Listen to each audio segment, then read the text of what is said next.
What's up guys, welcome to Poland's Garage, welcome to another video. So in today's video we're going to do a quick review and overlook of the 2015 Toyota Camry Hybrid.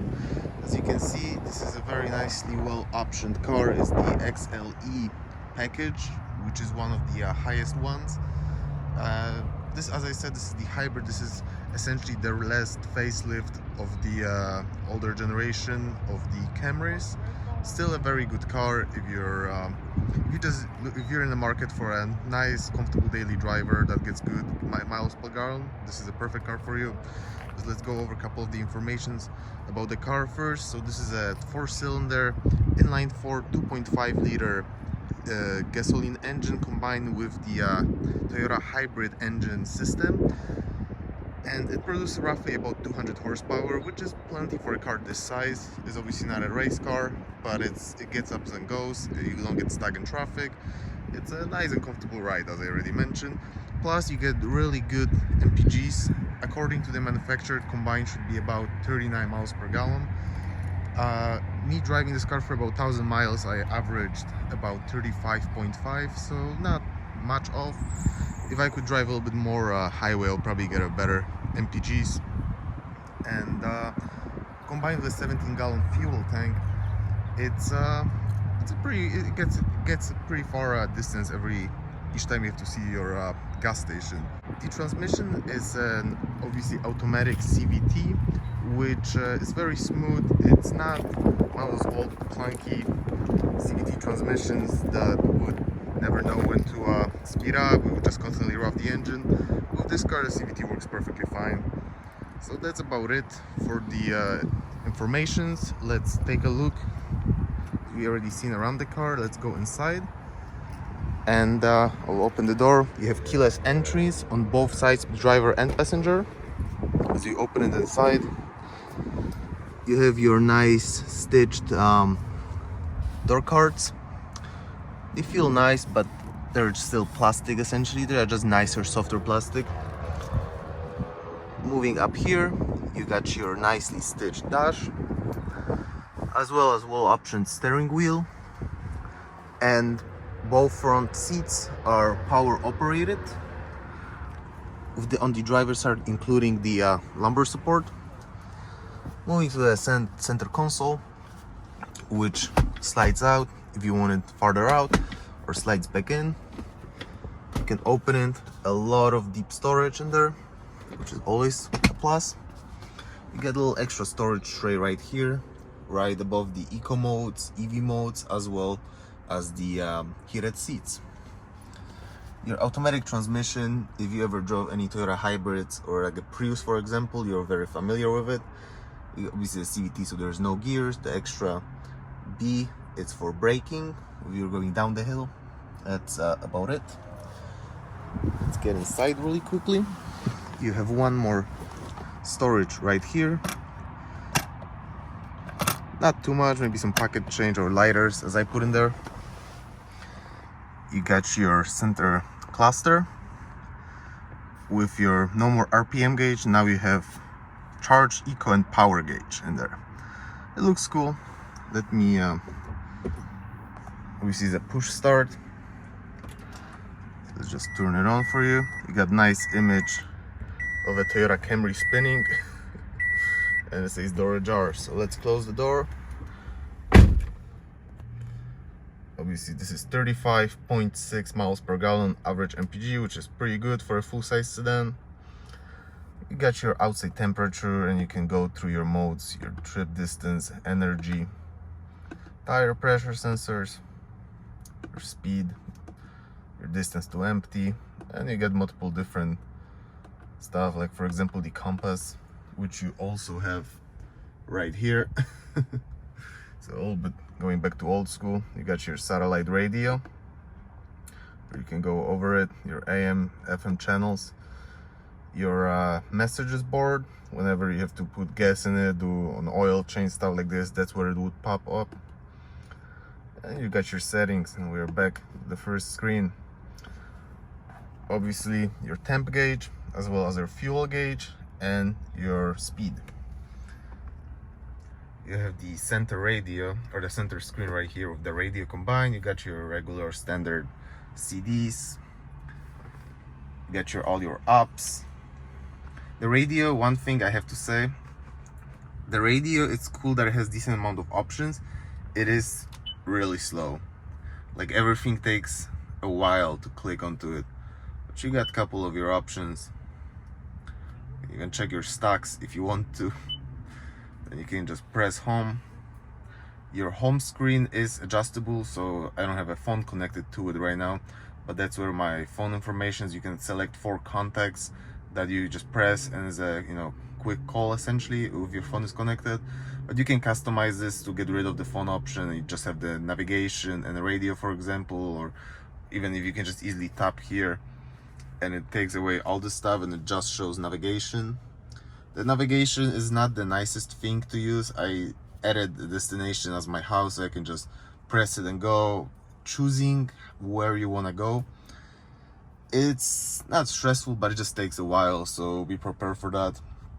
And yeah, that's about it. Your AM FM radio is also in there. Your aux is in this little storage right here. Move this away so you can see better. In there you have your cigarette charging port, you have your USB and aux cord, as well as if you press this button, you have a tray right here, and you can put your phone there if you have wireless charging, and it will charge up your phone. If you have any of the new bigger iPhones or bigger Samsungs, it won't fit anymore. So like it's a very tight fit in there. But you have that option if you ever want to use it, if you have a smaller phone. So that's what's cool. You have a little spot even in here, engraving for your cable, so you can put your cable through it and the cable doesn't get cut up. You can close it. This one has the option of the dual zone automatic climate control. No more knobs and manual adjustments. You can still use the knobs, which is nice. You don't have to use buttons, but you can adjust on both sides, so that's cool. If you want them together, you have the sync button, so if you press the sync, it will just adjust the temp on my side, but when you have the sync, it adjusts the temp equally in the car, which I think makes more sense. You have, moving up here, you have your sunglasses holder. You got your 2 lights. Sadly, there is no light up here, but you got little extensions in here. And that's about it. You got your lockable glove box. It's a decent sized glove box. And that's about it. Not much more interesting in the interior, besides you have one little light right here, and that's how you operate if you want it on, only on when the doors are open or closed.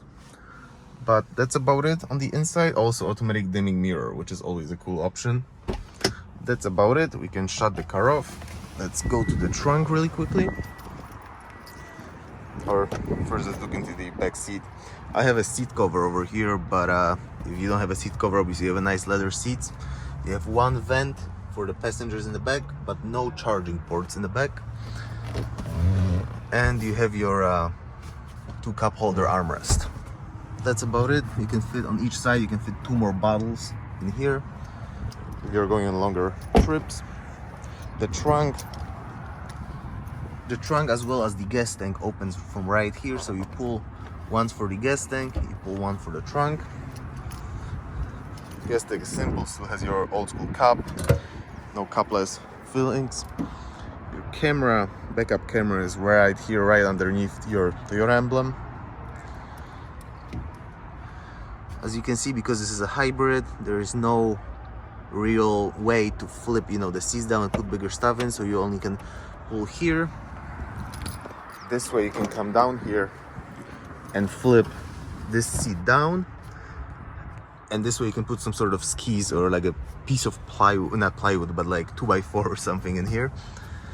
If you actually need to get to the cleaning part of the fan, there is a little cup right here. You pop this open, use a screwdriver to pull on a little string, and this flips down. Your battery fan is in there, and this way you can clean up the filters. But sadly, you cannot fit anything big in the car.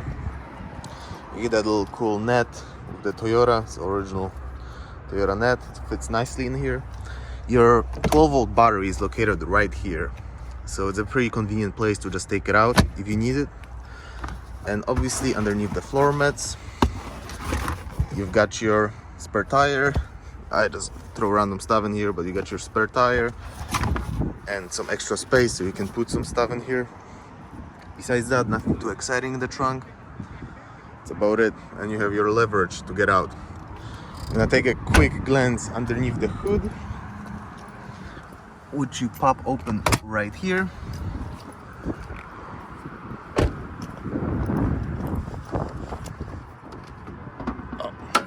Okay, so your lever to open it is right here.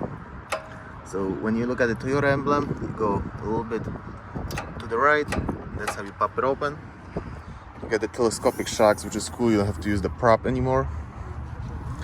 This is your gasoline engine right here, as well as your electric. You don't want to touch the orange wires. There's a lot of currency going through them.